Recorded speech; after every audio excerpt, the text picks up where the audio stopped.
5G YouTube channel नायगिरि नोंथांमोननिसिम दिनैनि गोदान भिडिअ'आव आरो फिन खेबसेबाव बरायफिनबाय। दिनैनि गोदान भिडिअ'आनो जाहैबाय अरुणोदय 3.0 नि बागै आं नोंथांमोननो मोनसे बिग आपडेट, इम्पर्टेन्ट आपडेट लानानै फैदों दिनैनि भिडिअ'आव। नोंथांमोनाथ' मिथिखाबाय, आङो मैया दाख्लैबावैसो मोनसे भिडिअ' होदोंमोन, जाय बिथांमोना 1.0 आरो 2.0 आव जुदि नोंथाङा रां मोनबोबाय दंमोन, नोंथाङा नैबे दा बोहैथि दाननि आगस्ट बे मान्थनि अरुणोदय स्किमनि रांखौ नोंथांमोना मोननाय नंला। दानिया नोंथाङा नैबेयाव मोनसे फर्म नुदों, बेनो जाहैबाय अरुणोदय 3.0 नि फाइनाल सिलेक्शन फर्म। बे अरुणोदय 3.0 नि बे जाहैबाय फाइनाल सिलेक्शन फर्म। बियो दाब दाब जायगायाव नैबे जोंनि बिटिआरआव बियो फर्मा फैबाय। नोंथांमोना बे फर्मखौ माबोरै फिलआप बानायगोन आरो बोरै नोंथाङा बे अरुणोदय 3.0 नि फर्मखौ नोंथाङा मोननो हागोन, आङो एसे डिटेल्सै नोंथांमोननो दिनैनि नैबे भिडिअ'नि जोहै खोन्थाहरबावगोन।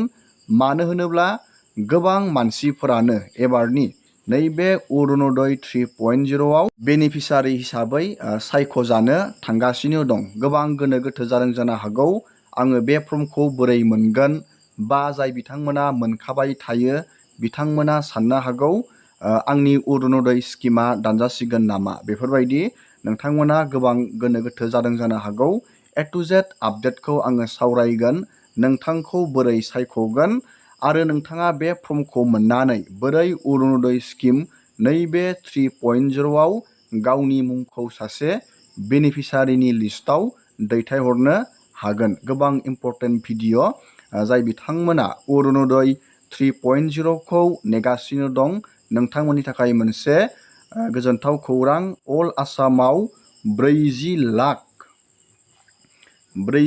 लाख बेनिफिसारिफोरा अरुणोदय 3.0 नि रांखौ मोननो थांगासिनो दं। आसाम गभर्नमेन्टआ बुंदों सेप्तेम्बर मान्थनि 17 तारिख खालिनो होनायनि CM बिथाङा गावनो बुंदों। आं दा भिडिअ'खौबो होना होगोन।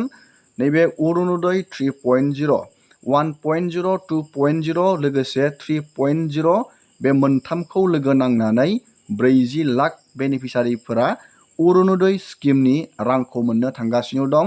सेप्तेम्बर मान्थनि नैबे 17 दिनखालि खालि बेखौ आसामनि CMआनो बुंदों। दानिया जोङो इम्पर्टेन्ट आपडेट सावरायगोन। नोंथाङा बे फर्मखौ बोरै मोनगोन, आङो दाख्लैबावै नोंथांमोननो भिडिअ'नि जोहै खोन्थाहरखांबायमोन, थेवबो आं नोंथांमोननो मोनसे सुंद' आपडेटजों आं नोंथांमोननो फोरमायनानै खोन्थाहरबावनि, जाहाथे नोंथाङा रोखा जायो। दाख्लैबावै आङो बेबायदि मोनसे नटिस खोन्थादोंमोन। बेबायदि नटिसखौ DC अफिसनिफ्राय मोनफ्रोमबो जिल्लानि ब्लकआव हरनाय जादों आरो बे नटिसावनो रोखायै गाइडलाइन होखादों अरुणोदय 3.0 नि सिलेक्शन प्रसेसनि बागै।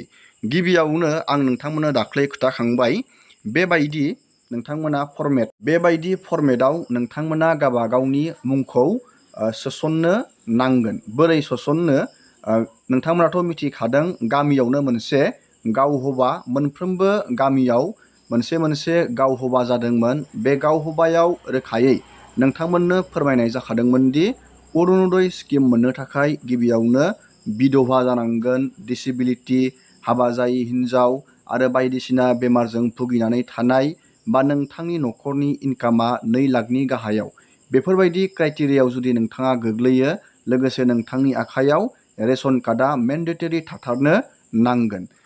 बे नोंथांनि गासैबो क्राइटेरिया मिलायोब्ला बे नोंथांमोना नैबे फर्माव नोंथांनि नामा सोसनजागोन।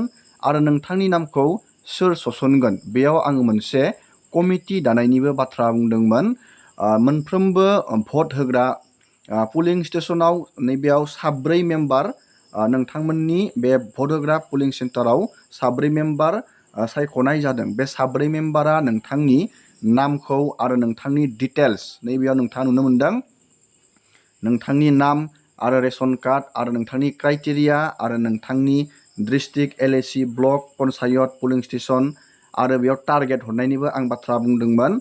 बेबायदि गासैबो डिटेल्सखौ फिलआप बानायनानै नैबेयाव साब्रै मेम्बारा नोंथांनिया बे पुलिं स्टेशननि साब्रै मेम्बारा बेयाव सिगनेसार होगोन आरो लास्टाव नैबेयाव नडुल अफिसार बे नडुल अफिसारा बेयाव सिगनेसार होनानै बे फर्मखौ ब्लकसिम दैथायहरगोन आरो बे फर्माव जिखिनि मानसिया नाम सोजाबाय बे नाम सोजानाय हिसाबै फर्म फैगोन अरुणोदय स्किमनि फर्म फैगोन। आं फर्मखौ देखायनि दानिया नोंथांमोननो।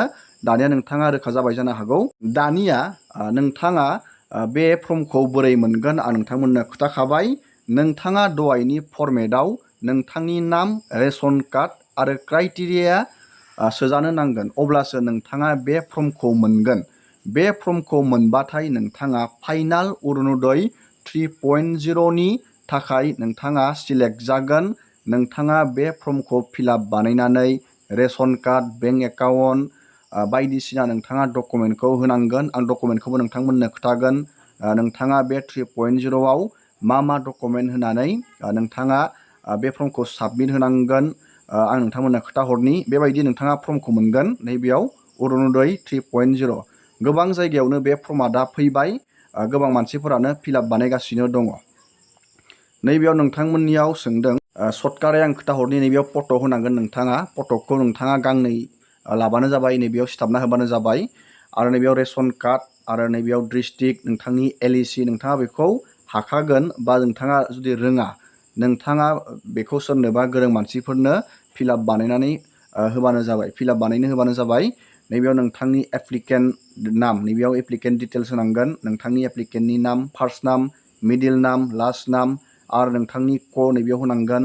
नोंथाङा जेन्डारखौ बेयाव टिक खालामनांगोन। नोंथांनि डेट अफ बार्थखौ नैबेयाव होनांगोन। लोगोसे नोंथांनि बेयाव ब्लकनि ULBनि नाम होनांगोन। VCDCनि नाम होनांगोन। नोंथांनि भिलेजनि नाम होनांगोन आरो नोंथांनि कल'नि लेन्डमार्क नैबेयाव होनांगोन। नैबेयाव मबाइल नाम्बार होनांगोन। नैबेयाव पिन कड।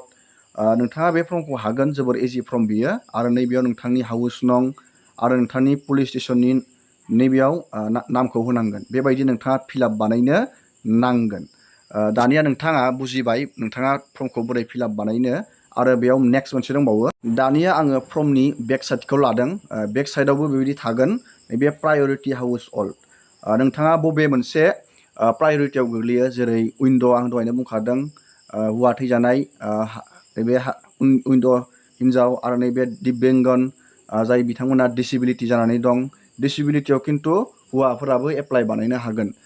नैबेयाव डाइभर्स अमेन बेफोरबायदि नोंथाङा बबेयाव गोग्लैयो आनमेरिड अमेन नोंथांनि बैसोआ 45 जानांगोन हाबा जायि हिन्जाव बेफोरबायदि नोंथाङा बेयाव टिक खालामनांगोन। नोंथाङा बबे मोनसे क्राइटेरियानि थाखाय बे अरुणोदय स्किमखौ एप्लाइ खालामनो सानदों बेयाव टिक मार्क होनांगोन। लोगोसे नैबेयाव नोंथांनि बेंक एकाउन्टनि डिटेल्सखौ होनांगोन। नोंथांमोना नैबेयाव नुनो मोनदों। नैबेयाव बेंकनि डिटेल्स नोंथांनि एकाउन्ट नाम्बारखौ मोजाङै बहायबानो जाबाय आरो बेंक नेम ब्रान्च नेम IFC कड बेफोरबायदि। लोगोसे नोंथांनि आधार कार्ड आरो नैबेयाव नोंथांनि भटार कार्ड नाम्बार। भिडिअ'आ गोलाव जायो। नोंथाङा जास्ट बेखौ जुदि रोङा सोरनोबा गोरों मानसिफोरनो फिलआप बानायनो होबानो जाबाय। फर्मखौ नस्थ' खालामनाङा। मानो होनोब्ला फर्मआ गांसेल' फैदों आरो बे फर्माव मोनसे नाम्बारबो बुनानै फैखादों। नोंथाङा फर्मखौ नस्थ' खालामनाङा। गुबुन गोरों मानसिफोरनो नोंथाङा जुदि रोङा फिलआप बानायनो होबानो जाबाय। नैबेयाव नोंथांनि सिगनेसार नांगोन। आरो लोगोसे बे फर्मजों नोंथाङा बेफोरबायदि मोनसे फर्मजोंनो बेफोरबायदि डिक्लारेसन फर्म फैखादों। बे फर्मखौ नोंथाङा फिलआप बानायनानै बेयाव जिखिनि डिटेल्स बहायनो खोथादों नैबेयाव बर' रावैनो रोखायै लिरना होनाय दं। बेखौ नोंथाङा फिलआप बानायनानै फर्मजों लोगोसे सरजाबफाना होनांगोन। लोगोसे नोंथांनो रेशन कार्डनि कपि नांगोन बेंक एकाउन्ट आधार कार्ड भटार कार्ड आरो फट' बेखिनि डकुमेन्टखौ नांगोन। दानिया नोंथाङा रोखा जाबाय। आरो नोंथाङा VCDC चेयारमेन नोंथांनि VCDC चेयारमेननि मोनसे डिक्लेरेसन सार्टिफिकेट नोंथाङा बेयाव लायनांगोन। अब्लानो नोंथाङा अरुणोदय 3.0नि थाखाय फाइनाल एप्लाइ खालामनो हागोन। आरो नोंथाङा सेप्तेम्बर मान्थनि 17 दिनखालि नोंथांमोना अरुणोदय स्किमनि नोंथाङा रांखौ मोननो हागोन। दानिया नोंथाङा रोखा जाबाय। फर्मखौ नोंथाङा जानो हागौ मोनबाय। जाय बिथांमोना फर्मखौ मोनबाय नोंथांमोना बेबायदि फिलआप बानायबानो जाबाय। दिनैनि भिडिअ'खौ आङो बेखिनियावनो फोजोबबाय। नोंथांमोना भिडिअ'खौ नायनानै मोजां मोनदोंबा लाइक खालामबानो जाबाय, चेनेलाव गोदानबा चेनेलखौ साबस्क्राइब खालामबानो जाबाय। एसेनोसै दिनैनि भिडिअ'आ।